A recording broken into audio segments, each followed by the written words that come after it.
Bienvenue à tous sur votre chaîne TV Actu France.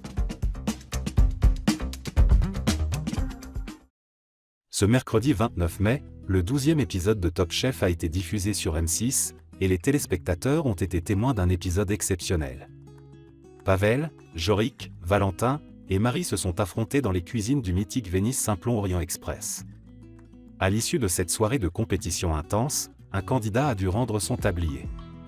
Alors, qui n'a pas su convaincre les chefs et a été éliminé ce soir? La réponse. Dans un cadre unique et en mouvement, les 4 candidats ont commencé par s'affronter autour d'une salade de homard. Cette première épreuve avait un enjeu de taille, le gagnant se qualifierait directement pour les demi-finales. Valentin a su impressionner Jean Imbert, juge invité et ancien gagnant de Top Chef, avec sa salade de homard. Grâce à sa réussite, Valentin, accompagné de son chef Glenn Viel, a pu se reposer dans une cabine du train pour le reste de la compétition. Pour la deuxième épreuve, Jean Imbert a demandé à Jorik, Marie et Pavel de préparer leur meilleure version du bœuf Wellington. Marie, sous la houlette de Philippe Etchebest, a brillamment relevé le défi et a séduit Jean Imbert par son audace, se qualifiant ainsi pour la semaine prochaine. Pavel et Jorik se sont donc retrouvés en épreuve éliminatoire. Lors de l'épreuve éliminatoire, Paul Perret et Hélène Darroze ont rejoint le train pour juger les créations des candidats autour du thème de la madeleine. Pavel a opté pour une madeleine à l'ail noir et aux myrtilles, tandis que Jorik a choisi une version aux agrumes. Bien que les chefs aient apprécié la madeleine de Pavel, c'est celle de Jorik qui les a complètement convaincus.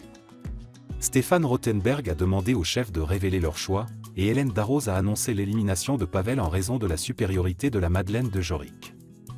Ému, Pavel a exprimé sa tristesse et sa fierté. C'est dur d'être très heureux parce que dans cette saison, on est très copains. On a partagé beaucoup de choses.